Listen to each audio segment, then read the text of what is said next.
Masayang pinagmamasdan ni Chin ang mga batang naglalaro sa parke. Kasama niya ang kanyang kaibigan na si Rose. Chin, ayaw mo ba talagang sumama sa akin? Tanong ni Rose habang nakakapit pa sa kanyang braso. Ayaw ko nga, Rose. Alam mo naman na hindi ako sanay sa ganong klaseng lugar, di ba? Sagot niya. Ganyan din naman ako nung una pero nung tumagal na ay nasanay na rin ako. Sayang kaya ay ang ganda mo kung hindi naman natin magagamit. Katwiran ni Rose. Hay nako Rose, kahit anong klaseng pamimilit ang gawin mo sa akin ay hindi pa rin talaga ako papayag.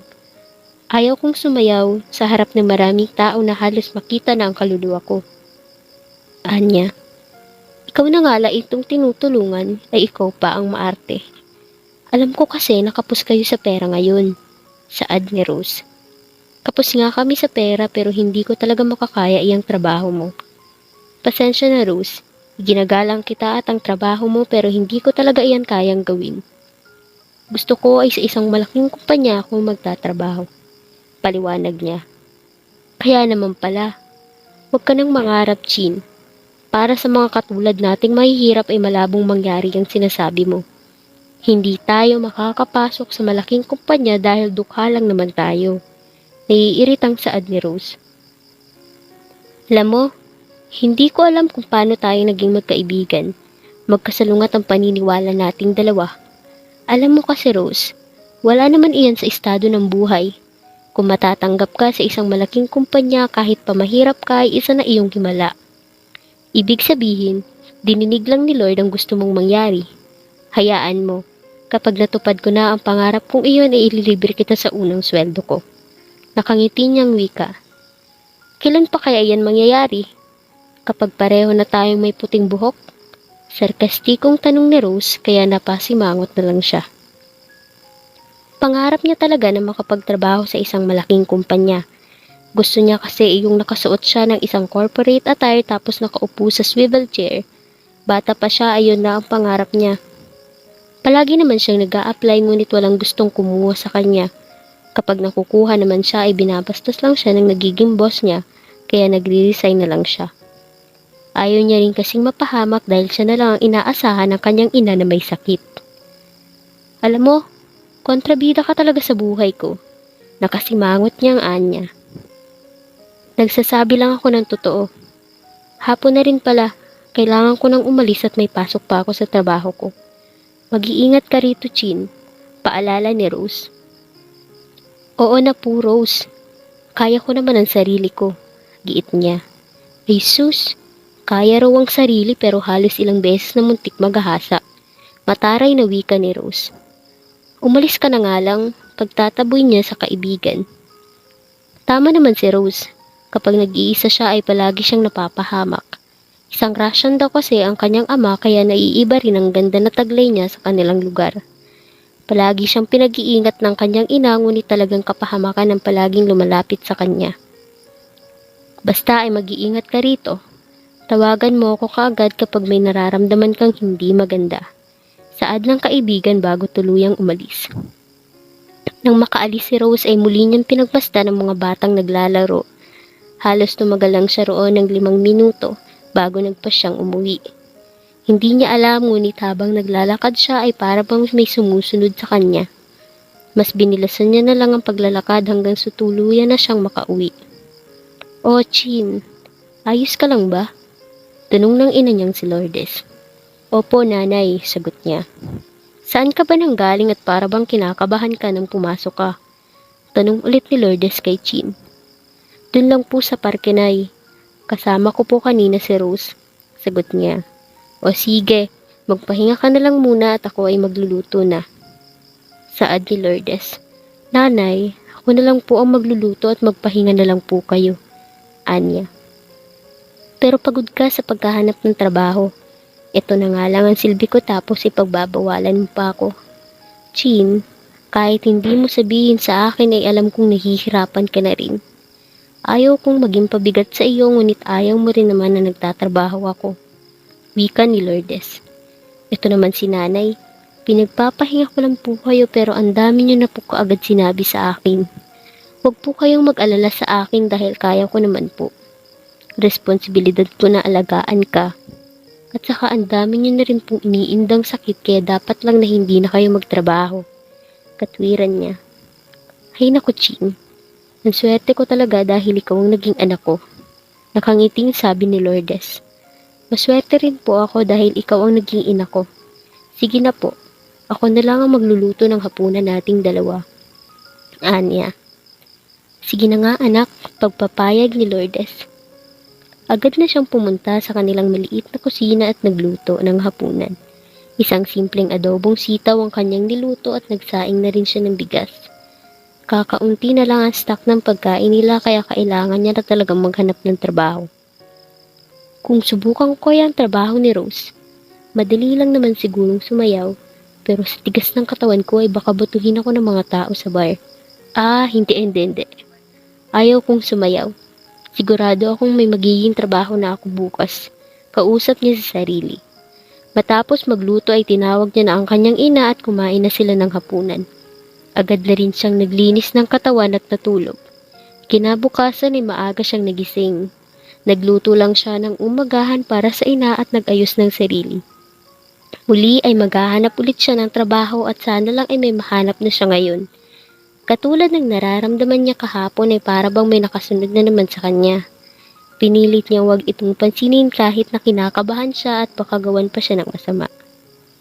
Kung saan-saan na siya napadpad at kahit nga janitress ay papatusin niya na basta ay may maging trabaho lang siya. Hanggang sa napunta siya sa isang matayog na kumpanya. Hiring? Papasa kaya ako riyan? Sekretary pa ang hanap nila. Pero susubukan ko pa rin. Wala namang mawawala kung susubok ako. Anya. Huminga muna siya ng malalim bago tuluyang pumasok sa kumpanya. Nagtanong muna siya sa guard kung hiring ba talaga at hindi niya alam ngunit parang nataranta ang guard nang makita siya. Sinabihan siya na dumiretso sa HR. Magandang araw po. Mag-a-apply po sana ako bilang sekretary. Nakita ko po kasi sa labas na hiring kayo. Kaya nagbabakasakali ako na matanggap sa kumpanya niyo. Anya. Ano ang pangalan mo, miss? Tanong ng babae sa nasa HR. Chin po. Chin Mendoza. Sagot niya. Chin? Nauutal na tanong ng babae. Opo, Chin nga po. Nagtataka niyang sagot. You're hired, Miss Mendoza. Sagot ng babae. Po? Pwede ka nang magsimula ngayon sa trabaho mo. Halika, ihahatid kita sa big boss natin. Sagot ng babae. Tumayo ng babae kahit pa nagtataka ay sumunod na siya. Hindi man lang siya in-interview ng babae at basta na lang nagsabi na hired na raw siya. Kahit na nagtataka ay masaya na rin siya dahil sa wakas ay may trabaho na siya. Pero sana lang ay hindi bastos ang big boss na sinasabi ng babae. Talagang magre-resign siya kung sakaling bastusin siya ng boss nila. Sa pinakataas ng building ay naroon ang opisina ng big boss na sinasabi na ang babae. Agad na silang pumasok sa pinakahuling floor at namangha dahil sa ganda ng opisina. Mas malaki pa yata ang opisina kaysa sa bahay nila ng ina niya. Boss, narito na po si Miss Mendoza. Maiwan ko na po kayo. Saad ng babae. Gusto niya pa sanang habulin ng babae dahil natatakot siya ngunit hindi siya makapagsalita. Sa harap niya ay naroon ang lamesa ng kanyang boss. Nakatalikod pa ang swivel chair nito kaya hindi niya alam kung ano ang itsura. Good morning po, boss. Nauutal niyang bati. Unti-unting umikot ang swivel chair ng kanyang boss at doon ay nakita niya ang isang gwapong lalaki. Seryoso lang ito na nakatingin sa kanya ngunit siya ay napatulala na yata dahil sa angking kagwapuhan ng lalaki. Done checking me out? Nakangising tanong ng boss niya. Po? Hala, sorry po boss. Natataranta niyang saad at yumuko pa. Nababaliw na yata siya. Sa 23 years niyang namumuhay sa mundo, ay ngayon lang siya natulala dahil nakakita lang siya ng gwapong lalaki. At boss niya pa ang lalaking iyon. Labis na kahihiyan tuloy ang darama niya ngayon. Baka tanggalin agad siya dahil sa ginawa niya. Ayusin mong sarili mo at huwag kang yumuko sa akin. Utos ng lalaki na agad niyang sinunod. Boss, nasabi niya na lang.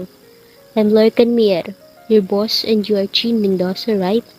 Tanong ng kanyang boss na Lorcan pala ang pangalan. Opo, sagot niya.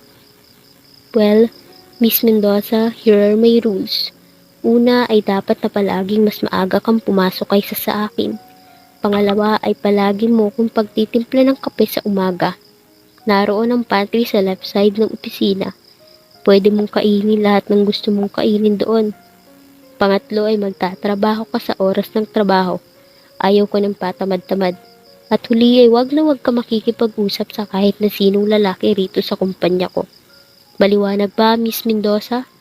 Tanong ni Lorcan. Yes, boss. Sagot niya kahit pa na nagugulhan sa huling rule ng boss niya. Ngayon lang yata siya nakarinig ng ganoong klase ng rule sa isang kumpanya. Pero kailangan niya iyon sunduin kung gusto niyang magtagal sa trabaho. Iyon ang magiging table mo. Nakikita mo ba ang tambak na papeles doon? You need to arrange all of that. Here is your iPad.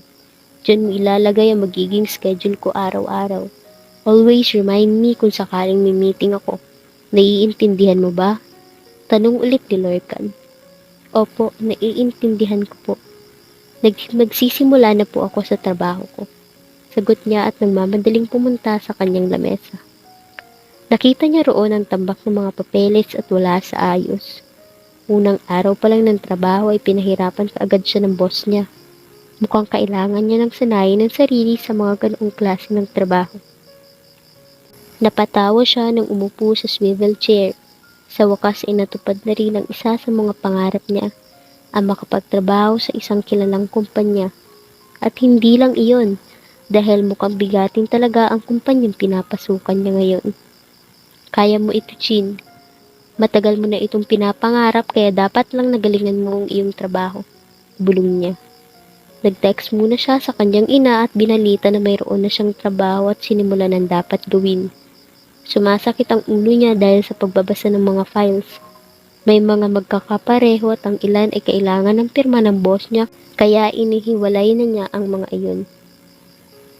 Boss, matagal ka pang nawala ng sekretary?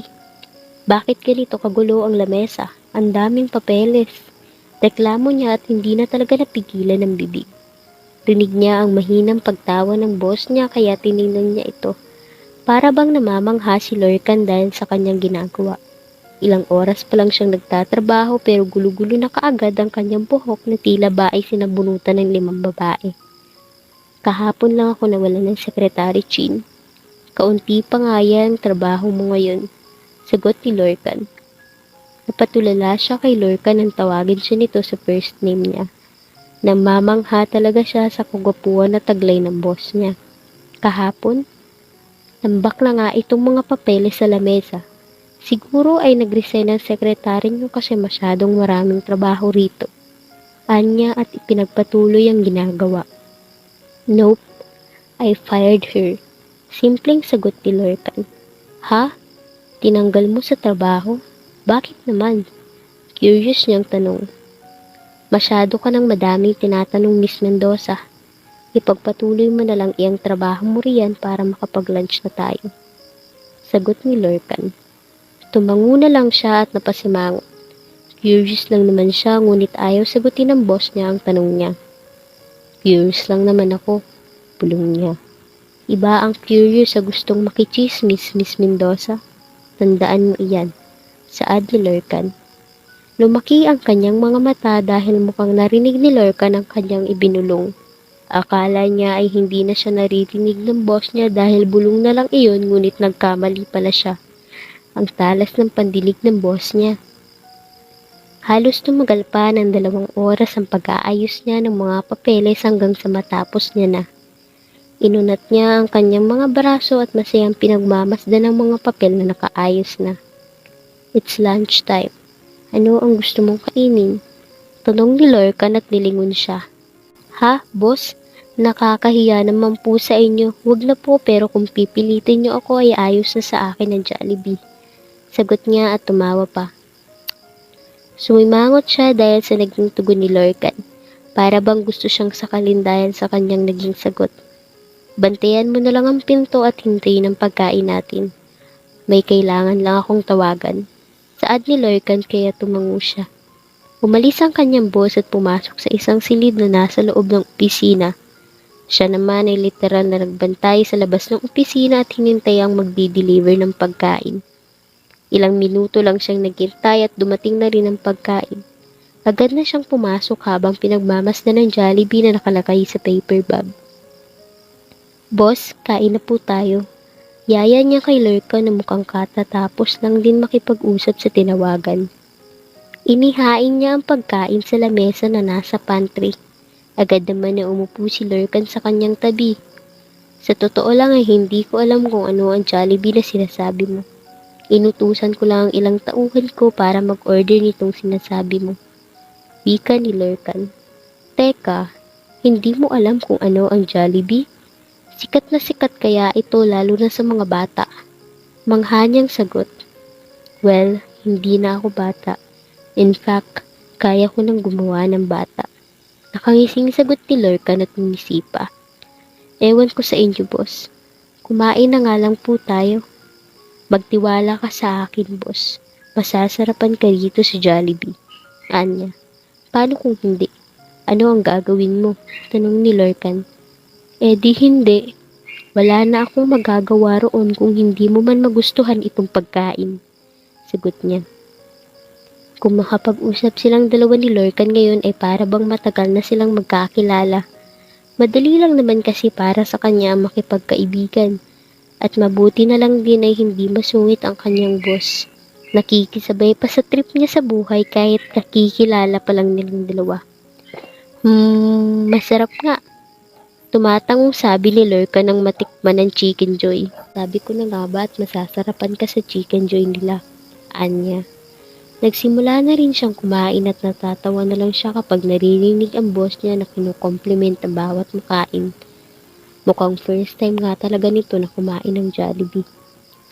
Sa susunod mang-inasal naman ang kakainin natin, boss. Anya. Mang-inasal? Ano iyon? 5-star restaurant ba yun? Inosenteng tanong ni Lurkan. Hindi nga alam kung ano ang magiging reaksyon niya dahil sa naging tanong ng boss niya. Tatawa ba siya o maaawa dahil mukhang hindi alam ng boss niya kung ano ang mang-inasal. Boss, seryoso ka ba? Halos lahat yata ng tao sa mundo ay alam ang mang-inasal. Namamangha niyang saad.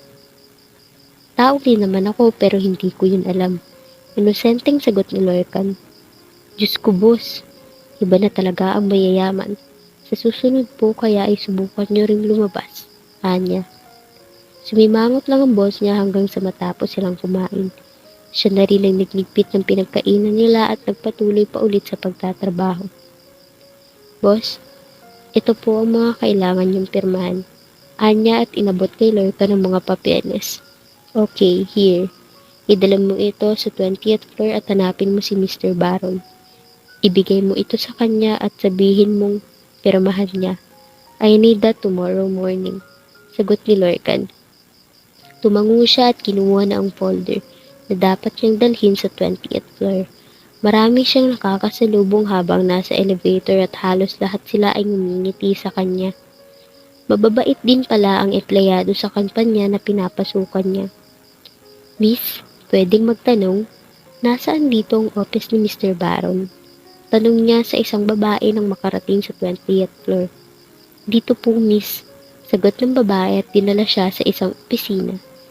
Pakihintay na lang po si Mr. Baron dito. Nagpasalamat siya at umupo sa couch na nasa opisina.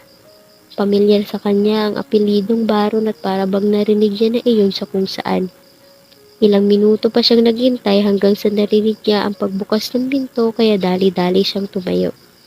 Ngunit ganoon na lang ang kanyang gulat nang makita ang lalaking naging parte ng buhay niya noon. Chin, ikaw ba iyan? Nagtatakang tanong ng lalaki. Eric! Sigaw niya at tinamba ng yakap ang lalaking nagngangalang Eric. Kamusta na, Chin Chin? Hindi ka pa rin talaga nagbabago at mas lalo ko pang gumanda ngayon. Tanong ng lalaki matapos silang magyakapan. Ayos lang naman ako. Kasi simula pa lang ng trabaho ko ngayon at hindi ko inakala na rito ka rin pala nagtatrabaho. Anya. 3 taon na rin ako rito. Ano nga pala ang trabaho mo? Tanong ni Eric. Sekretary ako ni Boss Lorcan, sagot niya. Sekretary? Pero hindi tumatanggap ng babaeng sekretary si Lorcan. Nalilitong sagot ni Eric. Ha? Pero nakita ko sa labas kanina na hiring sila kaya sinubukan ko at sinabi nila sa akin na ngayong araw na raw ako magsisimula. Ito nga at inutusan ako ni Boss Lorcan na pirmahan mo raw ang mga papeles. Anya. Kahit na nalilito ay pumunta sa lamesa si Eric at kinuha ang mga papel na hawak niya. Isa-isang pinirmahan ni Eric ang mga papel at ibinalik sa kanya. Usap tayo mamaya, Chin-Chin. Hihintayin kita sa baba pagka-out natin. Mukhang marami tayong dapat na pag-usapan. Saad ni Eric. O sige, pagpayag niya. Habang pabalik ng opisina ng boss niya ay hindi niya maiwasan na mag-isip. Ang sabi ni Eric ay hindi raw tumatanggap ng babaeng sekretarya ang Boss Lorcan niya. Pero ngayon ay nagtatrabaho siya rito. Bakit ang tagal mo? Nakakunot noong tanong ni Lorcan nang makapasok siya sa opisina. Hinintay ko pa po kasi siya, boss. At nagkamustahan na rin po kaming dalawa. Sagot niya. Nagpumustahan? Magkakilala ba kayo? Masungit na tanong ni Lorcan. Opo. Matagal ko na pong kilala si Eric, sagot niya.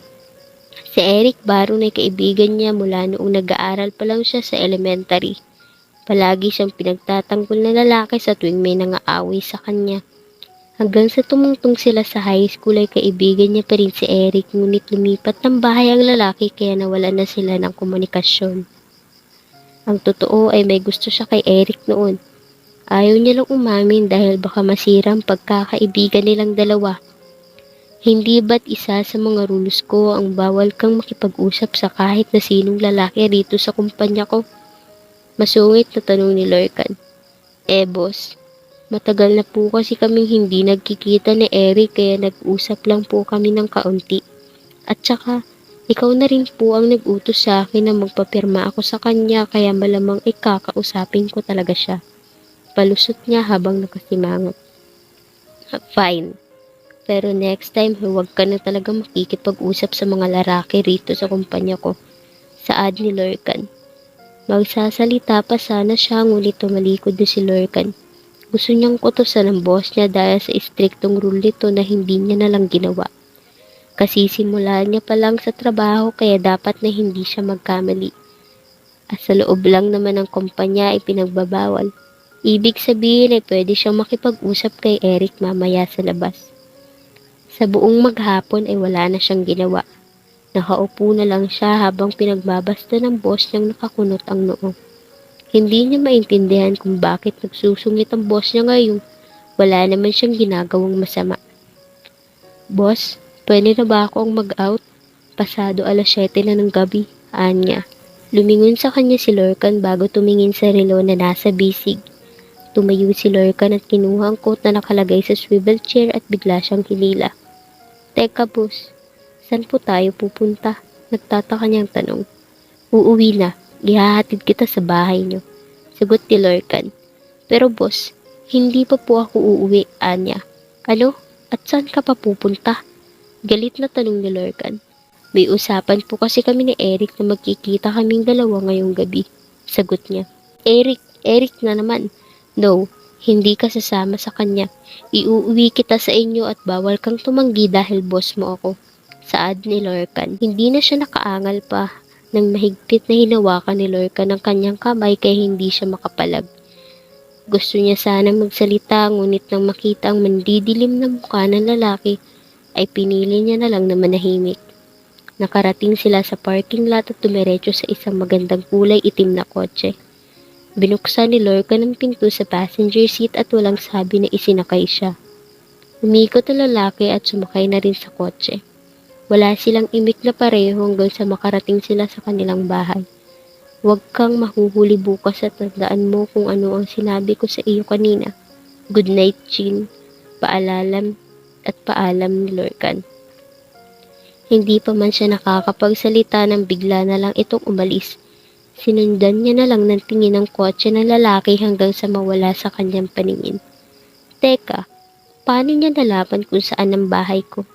Hindi ko naman sinabi sa kanya kanina sa biyahe. Nagtataka niyang bulong sa sarili. Chin, nariyan ka na pala? Boses iyon ng kanyang ina kaya agad na siyang pumasok sa loob ng bahay. Naabutan niya ang kanyang ina na naghahain ng pagkain. Mano punay, anya at nagmano sa ina. Sakto ang dating mo at kakain na tayo, anyaya ng ina. Sabay na silang kumain at pagkatapos ay nagpahinga na rin. Agad siyang nakatulog dahil sa labis na pagod sa trabaho at kinabukasan ay maaga siyang nagising. Tulad ng palagi niyang ginagawa ay nagluluto muna siya ng umagahan bago umalis. 6:00 ng umaga nang makarating siya sa kumpanya na pinagtatrabahuan. Agad siyang pinati ng guard kaya umiti siya rito. Pagpasok sa elevator ay roon niya naabutan si Eric na mukhang kulang sa tulog. Good morning, nakangiti niyang bati. Good morning, Chin-Chin. Bakit hindi ka nakapagkita sa akin kagabi? Naghintay tuloy ako hanggang 10 p.m. Nakasimangot na saad ni Eric. Pasensya na Eric, may nangyari lang kasi sa bahay kaya kinailangan kong umalis ka agad. Palusot niya. Ganoon ba? Mamaya ba ay pwede ka? Tanong ni Eric. Hindi niya alam kung ano ang isasagot sa lalaki. Baka kasi bigla na naman siyang hilahin ng boss niya at ihatid. Susubukan ko Eric, sagot niya. E-text mo na lang ako kapag pwede ka. Saad ni Eric. Tumango siya at nagpalitan sila ng numero. Ilang minuto pa silang nagkwentuhan bago nakarating sa floor na pupuntahan. Pagpasok niya pa lang sa loob ng opisina ay agad na siyang dumiretso sa pantry at tinimplahan ng kape ang boss niya. Saktong paglapag niya ng kape sa lamesa ay siya namang pagpasok na Lorcan sa pinto. Good morning po, boss. Nakangiti niyang bati. Morning, sagot naman ni Lorcan. Umupo ang lalaki sa swivel chair at tinikman ang kape na ginawa niya. Inaabangan niya kung ano ang reaksyon ni Lorcan at napangiti nang makita ang pagtango nito. Ibig sabihin ay nagustuhan ni Lorcan ang ginawa niya. Nagpatuloy ang ganoong routine niya sa kumpanya at hindi napansin na 1 buwan na rin pala siyang nagtatrabaho. Sa mga nakalipas na araw ay mas lalo niya lang nakilala ang boss niya. Masungit ito at ayaw sa mga taong nagkakamali. Ngunit kapag siya ang nagkamali ay para bang ayos lang kaya nagtataka na siya. Usap-usapan din sa kumpanya kung gaano kalupit si Lorcan at ayaw niyang maniwala sa mga sinasabi ng ibang empleyado. Mabait kasi si Lorcan sa kanya lalo na pagdating sa pagkain. Palagi siyang busog. Chin, hanga na talaga ako sa iyo. Nakatagal ka ng 1 buwan sa pagiging sekretary ni Boss Lorcan. Saad ng isang empleyado na si Leanne. Sa mga nakalipas na araw ay marami na rin siyang naging kaibigan na babae. Nagagalit kasi si Lorcan kapag may lalaki siyang nagiging kaibigan. Sinusunod niya na lang ang lalaki at baka tanggalin pa siya sa trabaho. Bakit? Wala bang nakakatagal na sekretary si boss? Nagtataka niyang tanong. Pinakamatagal na siguro ang 2 linggo. Nagtataka nga rin kami dahil ito ang unang beses na kumuha si boss ng babaeng sekretary. Saad ni Leanne. Iyan din ang sinabi sa akin ni Eric. Wala naman sigurong masama kung kumuha si boss ng babaeng sekretary. Siguro ay gusto niya lang maiba. Palusot niya. Ay naku Chin, kung alam mo lang, allergy na nga yata ang boss natin sa mga babae. Alam mo naman kung gaano siya kalupit. Ayaw niya sa mga babaeng nilalandi siya. Wika ni Leanne. Hindi naman malupit sa akin si Boss Lorcan. Ang bait niya nga, anya. Iyan din ang isa pa sa nakakapagtaka. Kita namin kung gaano kabait si Boss Lorcan sa iyo. Ang lambing niyo pa nga minsan kaya niisip namin na baka magkasintahan kayong dalawa. Saad ni Leanne. Hoy, hindi. Walang namamagitan sa aming dalawa. Tanggi niya.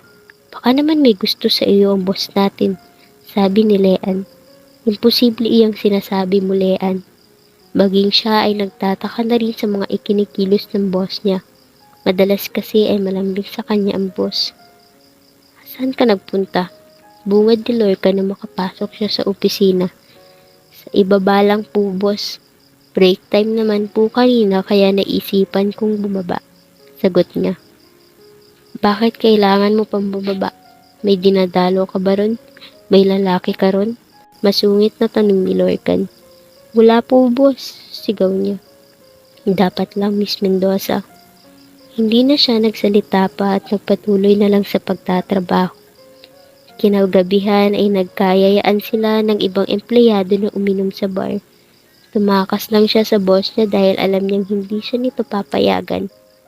Oo, kahit na nasa labas na siya ng kumpanya ay palagi si Lorca nang nasusunod sa kanilang dalawa. Para na nga silang may relasyon kung isipin, ngunit wala naman. Mag-enjoy na tayo guys, sigaw ni Leanne. Nasa isang tabay lang siya at umiinom ng juice.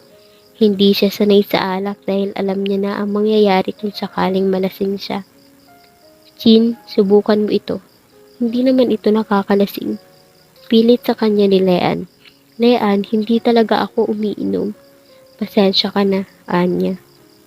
Sige na, Chin.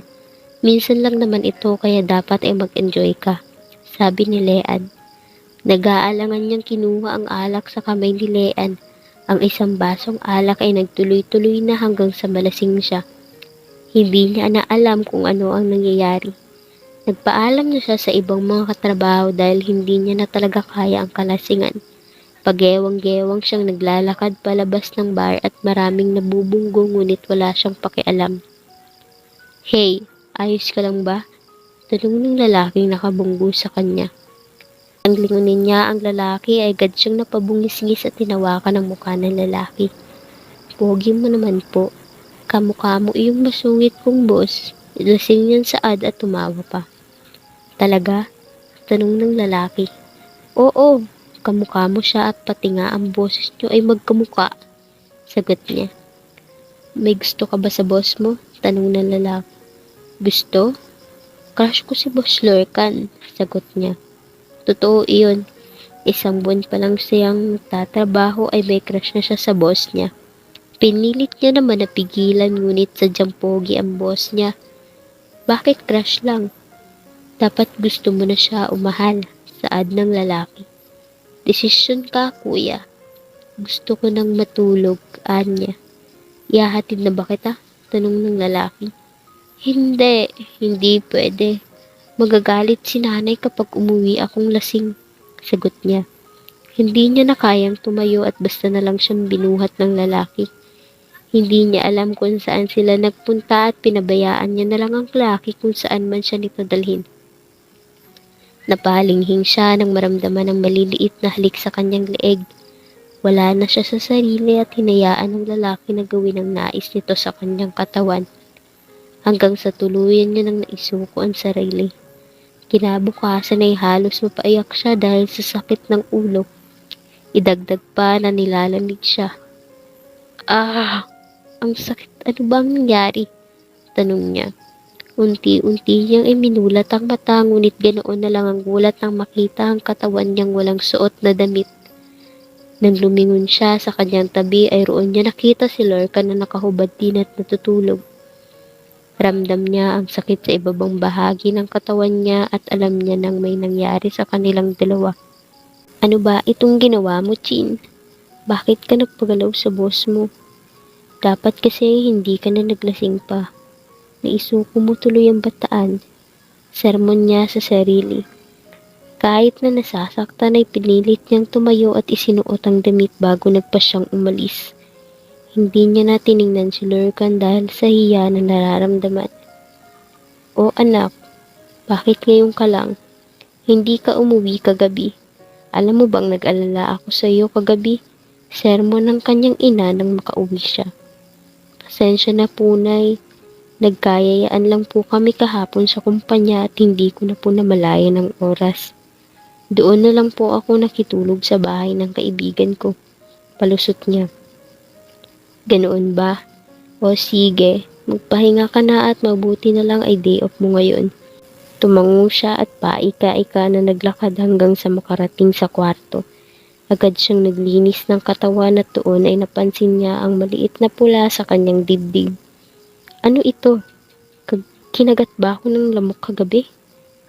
Naguguluhan at nauutal niyang wika. Tumingin siya sa salamin at kita niya pa ang ilang pula sa kanyang hita, braso, tiyan at meron din sa leeg. Mabuti na lang pala at hindi nakapuwid ang kanyang buhok kaya hindi iyon nakita ng kanyang ina. Lagot, Bakit ba kasi ako napunta kay boss? Ano na lang ang iisipin niya na madali niya akong nakuha? May trabaho pa kaya ako bukas? Paano kung tanggalin niya ako? Pero paano kung may mabuo? Inis niyang ginulo ang buhok at hindi na alam kung ano ang gagawin. Dahil sa inis na nararamdaman ay nagpasya na lang siyang matulog. Lumipas ang buong araw na puro tulog at kain na lang ang kanyang ginawa.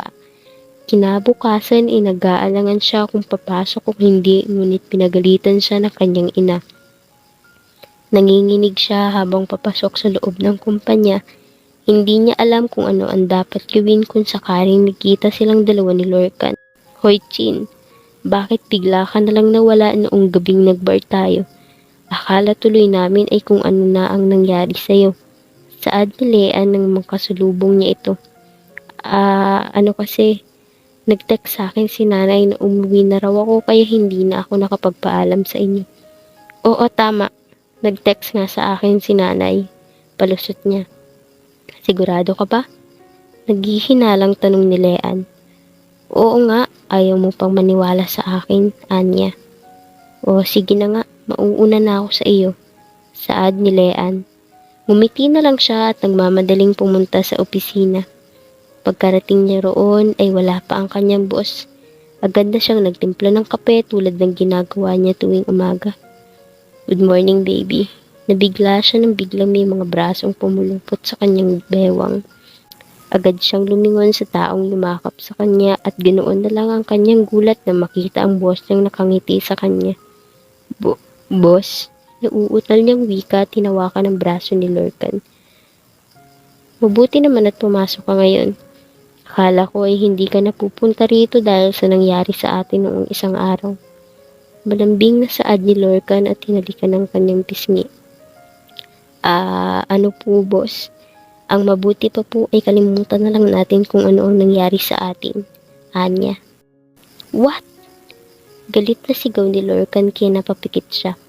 Halata sa boses to Lorcan na galit ito sa kanya. Totoo ang sinabi niya. Gusto niya na lang nakalimutan ang nangyari. At sana lang ay pumayag ang lalaki sa gusto niya. Isang pagkakamali lang naman po ang nangyari sa atin, hindi ba? Lasing ako noong gabing yun at baka lasing ka rin kaya nakagawa tayo ng isang kasalanan. At iyong kasalanan na iyon ay dapat na nating kalimutan. Pakiusap niya. No, hindi ako lasing ng gabing iyon. Actually, wala naman talaga akong balak na gawin iyon sa iyo ngunit ikaw itong may gusto. Pinilit mo ako, Chin. Nakangising saad ni Lorcan. Ano? Hindi ko yun magagawa. Sigaw niya. Kung iyan ang paniniwala mo ay sige. Ngunit alam ko kung ano ang ginawa mo noong gabing iyon. Lalaki lang ako, Chin, at marupok ako pagdating sa'yo. Huwag kang mag-alala dahil pananagutan naman kita kung sakaling may mabuo man. Kung gusto mo ay magpakasal pa tayong dalawa. Nakangising saad ni Lorcan. Hindi, sigurado akong walang mabubuo. Anya. Tingnan natin, magagaling kaya ang mga bata ko. Magtrabaho na tayo, Chin. Nakangisi pa ulit na bika ni Lorcan at biglang hinalikan ng kanyang labi. Hindi niya alam kung ano ang dapat na gawin. Para siyang isang manika na nakatayo lang habang pinagmamasdan si Lorcan na umiinom ng kapeng ginawa niya. Para bang wala lang dito ang ginawa sa kanya. Tulala siyang napaupo sa kanyang swivel chair at nagsimulang magtrabaho. Wala namang meeting si Lorcan ngayon kaya magaan lang ang trabaho niya. Nang mag-lunch na ay dali-dali siyang bumaba sa kantin para roon kumain. Hindi niya na kasi matagalan ang titig ni Lorcan. Para bang kakainin na siya nito ng buhay. O Chin, ngayon ka lang yata nagawi rito. Nagtatakang tanong ni Leanne. Oo Leanne, gusto ko rin kasing masubukan ng mga pagkain dito sa kantin. Katwiran niya, ngunit ang totoo ay gusto niya lang iwasan si Lorcan. Naku Chin, dapat ay sinabayan mo na lang ng kain si boss. Kaunti lang kaya ang serving dito sa kantin. Nakangusong saad ni Leanne kaya napatawa na lang siya. Isang plato ng kanin at minudo lang ang in-order niya at sabay silang naupo ni Leanne. Sa lahat ng katrabaho niya ay si Leanne talaga ang ka-close niya dahil halatang pinaplastic lang siya ng iba. Hindi niya na rin kasi gaanong nakakausap si Eric dahil pinagbawalan ito ni Lorcan na lumapit sa kanya. Sa gabi naman ay hatid sundo siya ni Lorcan kaya wala na talagang time para magkausap pa silang muli ni Eric. Chin, anong tingin mo sa boss natin? Tanong ni Leanne. Ha? Anong ibig mo sabihin, Leanne? Nagtataka niyang tanong. I mean, sa isang buwan na magkasama kayo ni boss sa isang opisina ay hindi ka man lang ba nagkagusto sa kanya? Sobrang gwapo kaya ni boss. Iyon nga lang ay masungit. Gwapo naman talaga si boss. Crush siguro ay oo. Naku, bagay kayong dalawa, Chin. Ang ganda mo kaya. Sigurado akong magandang lahi ang kalalabasan ng anak ninyong dalawa kapag nagkataon. Bigla niyang naisip ang nangyari sa kanilang dalawa ni Lorcan. Nag-aalala siya na baka may mabuo. Ayaw niya naman gumamit ng mga contraceptive pills dahil may side effect iyon sa katawan pagkatanda niya. Hoy Chin, bakit natulala ka na riyan? Siguro ay iniisip mo rin ang magiging anak niyo ni boss, no? Tukso ni Leanne. Magtikil ka nga, Leanne, saway niya. Natawa na lang si Leanne dahil sa kanyang sinasabi, ngunit agad na napatigil. Ngumuso si Leanne sa kanyang likuran at nang linguling niya yun, ay roon niya nakita ang boss niyang nakakunot noo habang nakatitig sa kanya. Boss, bakit po kayo narito? Nagtataka niyang tanong. Ikaw ang dapat kong tanungin ng ganyan, Chin. Bakit ka narito? Hindi ba dapat ay sabay tayong kumain ngayon? Masungit na sagot ni Lorcan. Napakamot na lang siya sa kanyang ulo. Dahil umandar na naman ang pagiging bossy ni Lorcan. Sorry na boss. Gusto ko lang naman pong subukan ng pagkain dito sa kantin. Palusot niya. Nag-order ako ng pagkain natin. Doon mo na lang ipagpatuloy ang tanghalian mo. Saad ni Lorcan. Bigla siyang hinila ni Lorcan at pinagtitingin na sila ng mga empleyado. Nahihiya siya ngunit hindi naman makapagreklamo dahil baka mas lalo lang siyang sungitan ni Lorcan. Nang makarating sa loob ng opisina ay agad siyang inupo ni Lorcan sa couch na nasa loob ng opisina. May mga nakahanda na rin na pagkain at halos lahat ay paborito niya. Chin, sabihin mo nga sa akin, iniiwasan mo ba ako? Tanong ni Lorcan. Ha? Bakit naman po kita iiwasan? Tanong niya at lumihis ang paningin sa boss niyang nakatitig sa kanya. Bakit hindi mo ako tinitingnan ngayon? Akala mo ba ay hindi ko alam na kanino pa ako hindi pinapansin? Baby, may problema ka ba sa akin? Malambing na tanong ni Lorcan. Hindi na po ako sanggol para tawagin yung baby. Chin po ang pangalan ko. So what? Sa gusto kitang tawagin baby at wala kang magagawa ron. Kumain na lang tayo. Kahit na medyo busog na siya ay kumain pa rin ng mga nakahandang pagkain. Baka kasi magalit na naman ang boss niya. Akala niya ay roon na nagtatapos ang pangungulit ng boss niya, ngunit hindi pala. Mas lalo itong naging malambing sa kanya at napapansin na iyon ng karamihan sa mga katrabaho niya. Palagi nga siyang tinatanong kung may relasyon na sila ni Lorcan ngunit isa lang ang palagi niyang sagot. Wala, dahil wala naman talagang namamagitan sa kanilang dalawa. Sa lumipas na araw ay nagsimula na siyang makaramdam ng kakaiba. Palaging nagsusuka sa umaga at naghahanap ng manggang hilaw sa gabi. Alam niya ang mga sintomas na iyon at natatakot siya. Anak, umamin ka nga sa akin. Buntis ka ba? Seryosong tanong ng ina niya nang makita siyang nagsusuka na naman. Nay, hindi ko po alam. Naiiyak niyang sagot. Ano ba kasi talaga ang nangyari sa'yo, Chin? Natatandaan niyo po ba yung gabing hindi ako umuwi? Totoo po na nagkayayaan kami na pumunta sa bar. Hindi ko naman po alam na malalasing pala ako. Pinilit ko naman po na umuwi, ngunit nakasalubong ko ang boss ko. Hindi ko na po alam kung ano ang nangyari at kinabukasan ay nagising na lang ako na magkatabi kaming dalawa at parehong walang suot na damit. Nay, hindi ko naman po sinasadya na may mangyari sa amin. Naiiyak niyang paliwanag. Anak, alam mo naman natanggap pa rin kita kahit ano ang mangyari. Ano ang gagawin mo sa apo ko kung sakali nga nabuntis ka? Lalayo po kami. Hindi mo ba yan sasabihin sa boss mo? Siya ang ama niyan, Chin. Kaya may karapatan siya na malaman ng tungkol sa bata. Hindi niya na po kailangang malaman. Siguro po ay roon na lang po muna kami sa probinsya. Kaya ko naman pong buhayin itong anak ko kahit wala ang tulong ni Lorcan. Kung iyan ang nais mo ay susuportahan kita, anak. Masaya akong magkakaroon na ako ng apo. Akala niya ay hindi siya matatanggap ng ina niya, ngunit mali siya. Wala siyang dapat katakutan dahil nariyan sa tabi niya ang ina niya. Bumili siya sa isang butika ng 5 pregnancy test at agad na ginamit. Hindi siya nagkakamali. Totoo nga buntis siya dahil sa 2 linya na nasa pregnancy test. Lahat iyon ay ginamit niya na para makasiguro at lahat din ay positive. Buntis nga talaga siya. Aalis ka na ba kaagad ngayon pa lang? Hindi ka na magpapaalam sa boss mo? Tanong ng ina niya nang makitang nag-aayos siya ng mga dadalhin na damit. Hindi na punay, sagot niya. Pinagmasdan na lang siya ng ina niya. Buo na ang desisyon niyang umalis.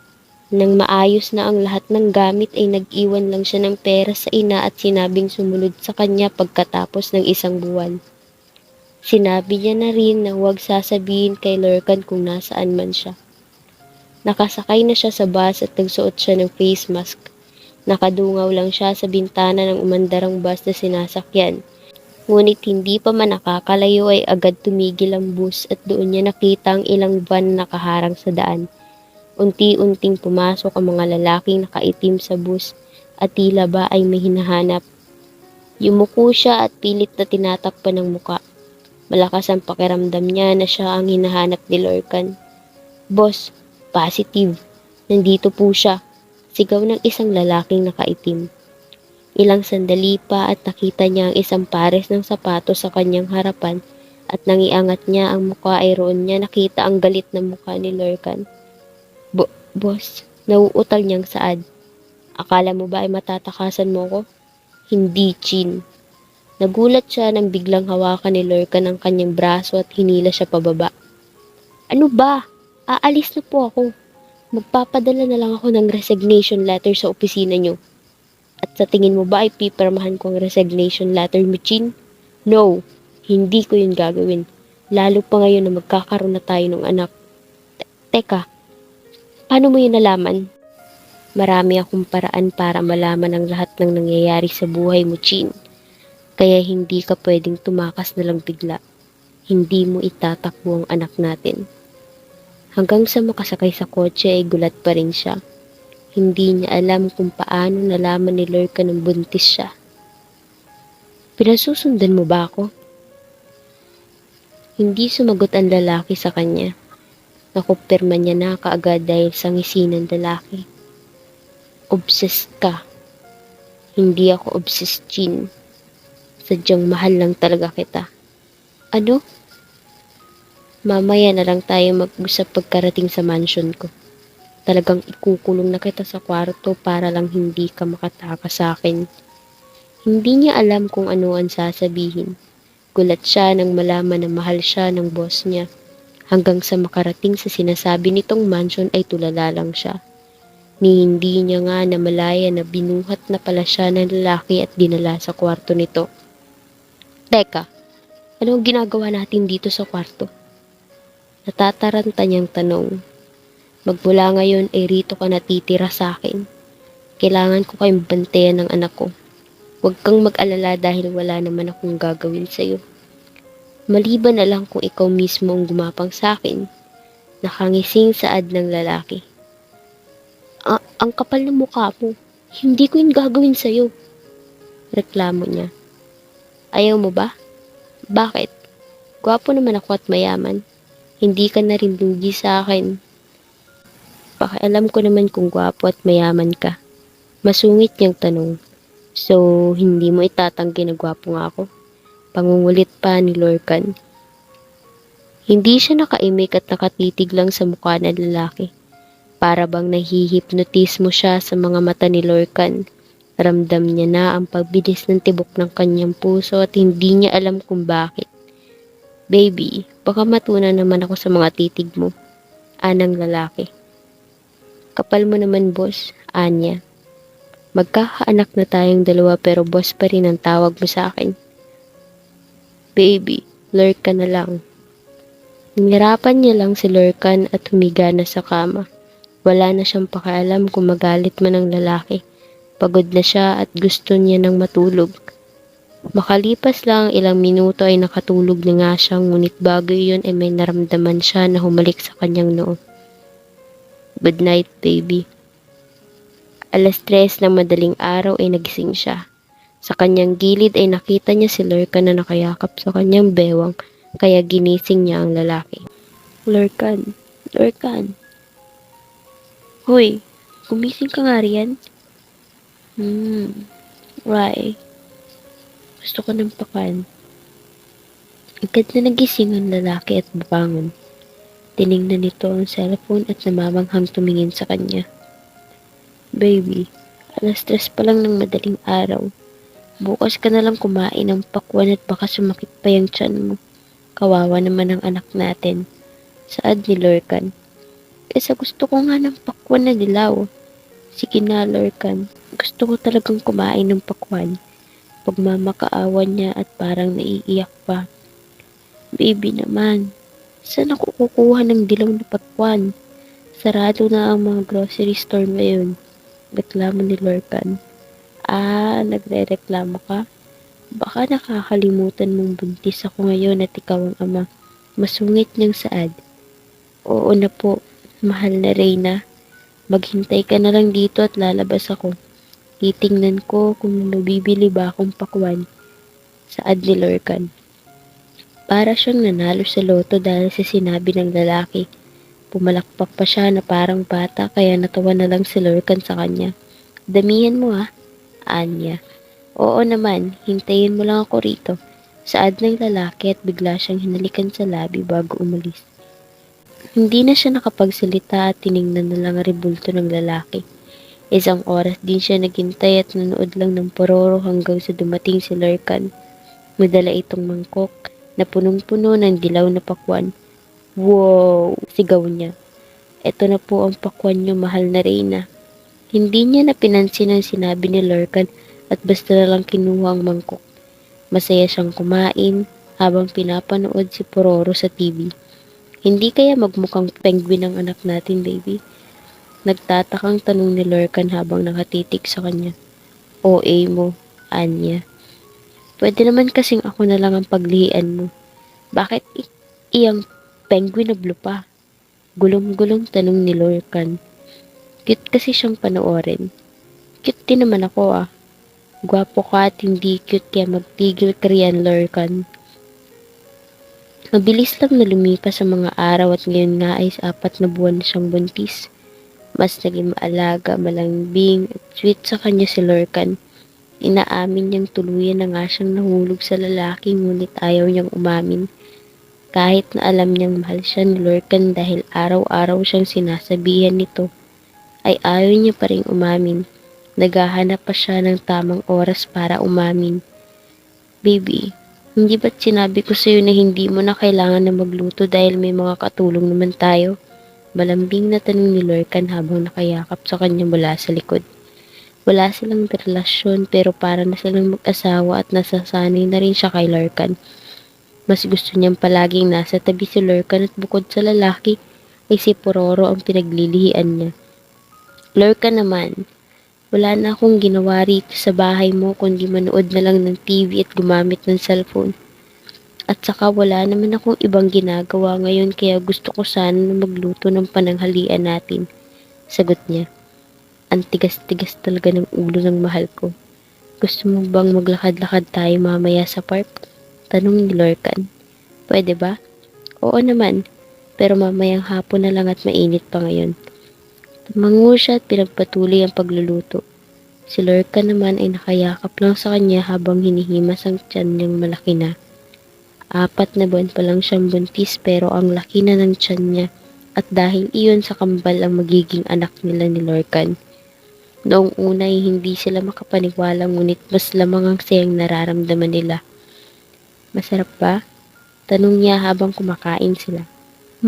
Masarap. Pwede mo na talaga akong asawain. Nakangising sagot ni Lorcan kaya napaikot na lang siya ng mata. Halos araw-araw ay bumabanat ng mga corny na joke si Lorcan pero hindi niya naman maiwasan na kiligin. Ewan ko sa'yo, kumain na nga lang tayo. Nagpatuloy sila sa pagkain hanggang sa matapos. Balak pa nga sana niyang hugasan ng plato ngunit nagalit na si Lorcan. Ang mga katulong na lang ang naghugas ng pinagkainan nilang dalawa. Natulog lang sila pagkatapos kumain at nang hapon na ay naglakad nga sila sa parke. Magkahawak kamay pa silang dalawa at tila ba ay magkasintahan. Hindi na ba talaga ako babalik sa trabaho? Tanong niya. Baby, ilang beses na natin itong pinag-usapan. Nag-aalala lang naman ako sa iyo at baka mapagod ka sa opisina. Lalo pa at kambal ito magiging anak natin. Mas mabuti pang nasa bahay ka na lang kaysa magtrabaho. Kaya ko naman kayong buhayin. Sagot ni Lorcan. Ano na ang mangyayari sa atin kapag naipanganak ko ang kambal? Ano pa nga ba? Papakasal tayong dalawa. Baby, alam mo kung gaano kita kamahal. Maghihintay naman ako kung kailan mo sabihin sa akin na mahal mo rin ako. Kaya kong maghintay, Chin. Lorcan, pinapangako ko sa iyo na mamahalin kita habang buhay. Aalagaan kita at magiging mga anak natin. Hindi ka magsisisi sa akin, Chin. Handa akong itaya ang buhay ko. Makasama lang kita. Masaya siya sa mga narinig niya mula sa lalaki. Tama lang na inibig niya ito. Alam niyang nasa mabuti siyang kamay. Gusto ko ng street foods. Sigaw niya nang makita ang isang stall. Wait, baby. Safe ba tayo yan? Hindi mo marami ang mga pagkain na iyan. Baka sumakit ang tiyan mo. Kawawa naman ang kambal natin. Saad ni Lorcan. Ang OA mo naman po. Sinisigurado ko sa iyo na safe ang mga pagkain nila. Kaya tara na. Matagal na akong hindi nakakakain ng mga ganitong pagkain. Gusto kong kumain ulit ng ganoon. Saad niya habang hinihila si Lorcan. Agad naman na nagpadala sa kanya ang lalaki. Masaya siya habang pinagmamasdan ng iba't ibang klase ng street food sa kanyang harapan. Ate, bigyan mo po ako ng 20 pesos na kikiam, fishball, squid ball at 2 kwek-kwek. Pati po 2 palamig na rin, Anya. Okay po ma'am, pwede po kayong maupo muna sa bangko na nasa harapan habang naghihintay. Iinitin ko lang po ito. Sagot ng tindera kaya mas lalo siyang napangiti. Umupo siya sa bangko na nasa harapan ng stall at parang bata nakatitig sa mga pagkain. Ilang sandali pa ay naramdaman niya ang kamay ni Lorcan na pinupunasan ng kanyang noo. Nakalimutan kong dalhin ang panyo ko. Pinagpapawisan ka na, saad ni Lorcan. Nakalimutan ko rin ang akin, nakanguso niyang wika. Nakatitig lang siya kay Lorcan habang seryosong pinupunasan nito ang kanyang pawis. Hindi niya namalayan na tapos na palang initin ng pagkain. Bagay po kayong dalawa, ma'am, sir. Bibihira na lang po ang mga lalaking maalaga kaya dapat po ay ingatan mo siya, ma'am. Saad ng tindera. Narinig mo yun, baby? Bagay raw tayong dalawa at dapat na ingatan mo ko. Nakangising saad ni Lorcan. Oo, narinig ko yun dahil hindi naman ako bingi, Anya. Hindi niya napinansin ang pagtawa ng lalaki dahil agad niya nang kinain ng pagkain. Sinusubuan niya rin si Lorcan, bagay na mas lalong ikinatuwa ng lalaki. Sana ay palagi lang tayong ganito.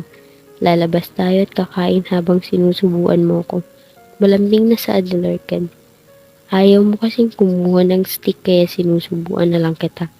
Katwiran niya. Mas gusto ko pang iisang stick na lang ang gamitin nating dalawa. Indirect kiss na yan. Nakangising wika ni Lorcan. Natawa na lang siya sa sinabi ng lalaki. Hanggang sa maubos ang pagkain ay ganoon lang ginagawa nilang dalawa. Ang sarap! Sigaw niya habang hinihimas ang malaking tiyan. Busog na ba ang misis ko? Tanong ni Lorcan dahilan kung bakit siya napatigil. Opo, mister ko. Sagot niya. Kita niya ang pagpula ng tenga ni Lurkan kaya napangiti siya. Mukhang kinikilig ang lalaki dahil sa sinabi niya. Kinikilig ka ba, Lurkan? Hindi kaya. Umuwi na nga tayo at baka abutin pa ng gabi. Sa daan, tumawa siya at pinagmasdan ng lalaki na magbayad. 1,000 ang inabot ni Lurkan sa tendera at hindi na kinuha ang sukli. Tip niya raw yon sa tendera dahil pareho silang nasarapan sa mga kinain nila. Ang bait mo talaga, Anya.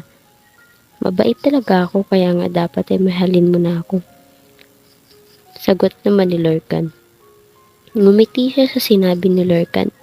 Matagal niya nang mahal si Lurkan, sadyang ayaw niya lang umamin.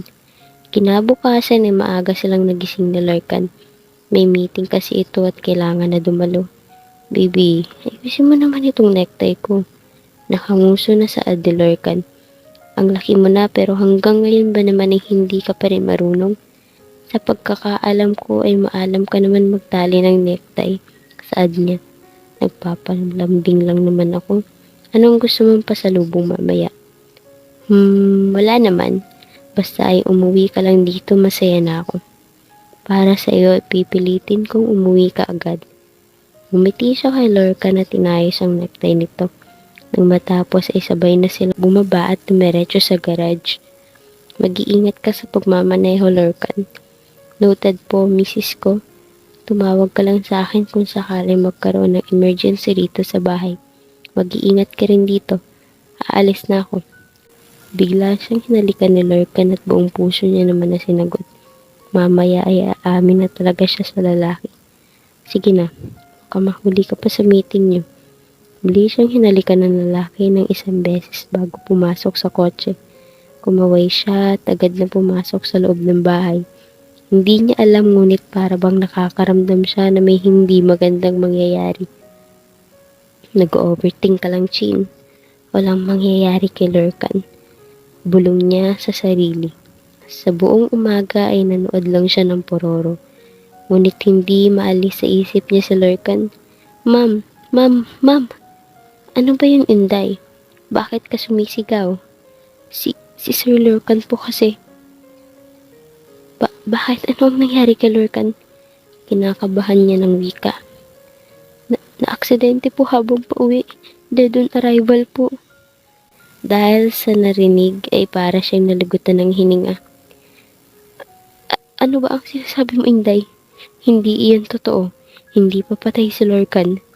Uuwi pa siya rito. Sabi niya ay uuwi siya sa akin. Unti-unti siyang napaupo sa sopa at pilit na tinatagan ng sarili. Umiiyak na siya. Pero ma'am, totoo po iyon. Sa katunayan nga po ay pinapapunta kayo sa ospital ngayon para makita niyo si Sir Lurkan. Saad ng katulong.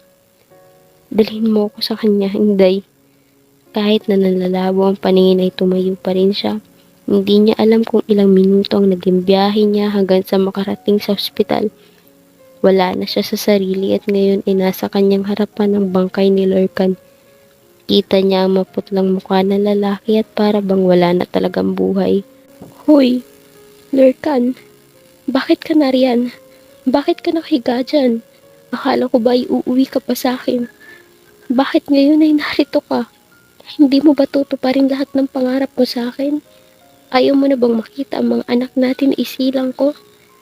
Bakit naman nauna ka na kaagad? Ang daya mo naman, Lurkan. Akala ko ba hindi mo ko iiwan pero ano ito?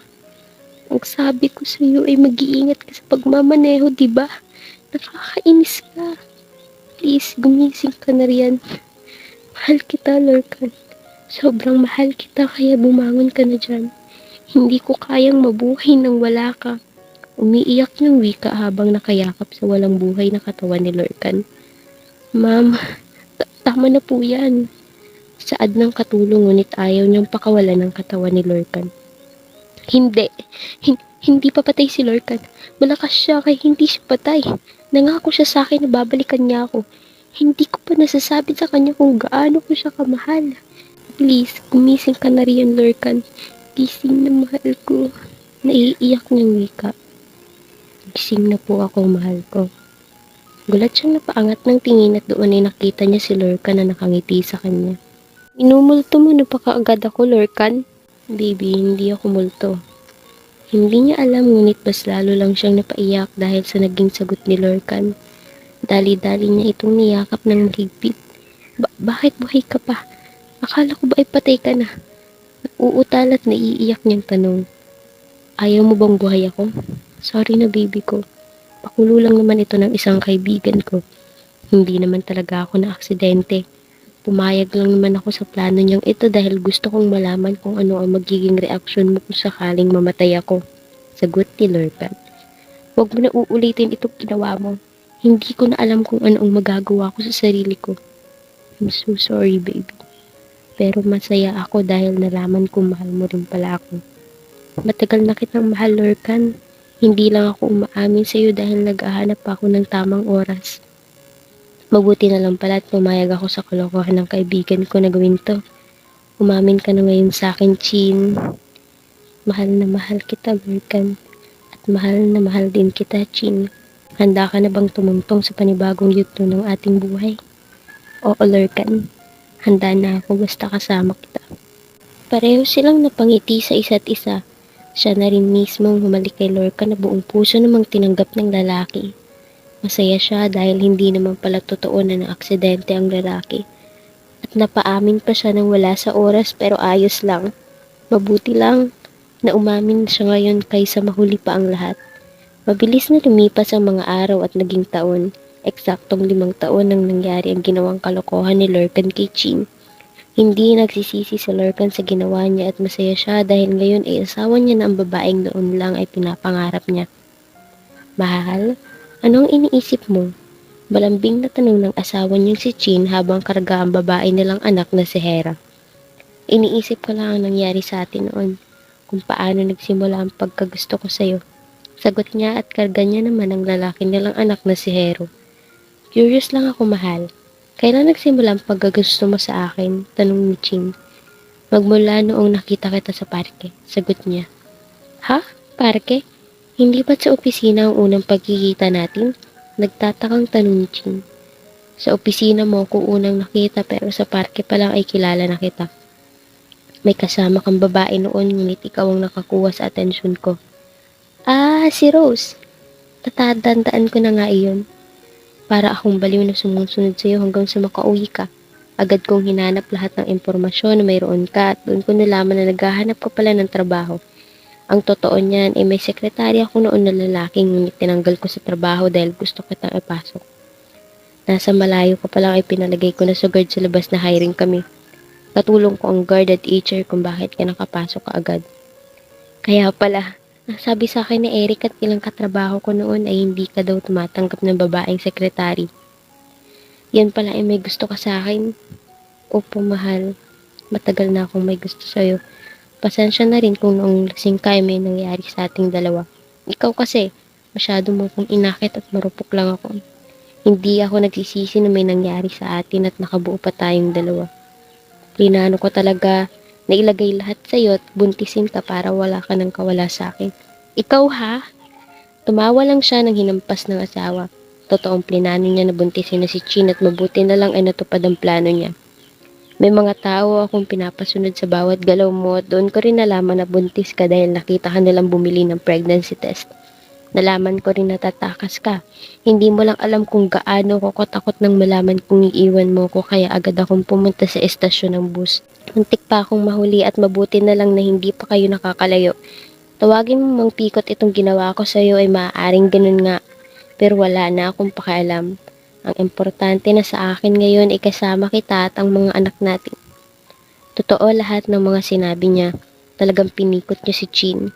Iyon lang kasi ang paraan na alam niya upang tuluyang maging kanya si Chin. Ibang klase ka magmahal, Lorcan. Tiniyak ko lang na wala ka na talagang takas sa akin. Pasalamat ka at mahal kita. Ngayon ko lang nalaman yan. Wala naman talaga akong balak na umamin sa iyo pero nagtanong ka kaya naikwento ko na. At mahal din kita. Masaya siya. Baliw na nga yatang matatawag dahil sa mga ginawa niya pero wala siyang pakialam. Ang importante sa kanya ngayon ay ang asawa niya at ang mga anak nila. Wala na siyang mahihiling pa. Kompleto na siya at dahil iyon sa pamilya niya. Pasensya ka na kung tumakas ako nun. Natakot lang naman ako sa magiging reaksyon mo. Baka kasi kung di mo tanggapin ang anak natin, iyon pala ay plinano mo na to. Hindi mo lang alam kung gaano ako kabaliw sa'yo, Chin. Kung babalik man tayo noon ay gagawin ko pa rin kung ano ang ginawa ko noon. Hay nako, Lorcan. Mahal na mahal talaga kita. Pero mas mahal na mahal kita, Chin Mendoza Mier. At dyan po nagtatapos ang ating kwento. Hanggang sa muli. Paalam.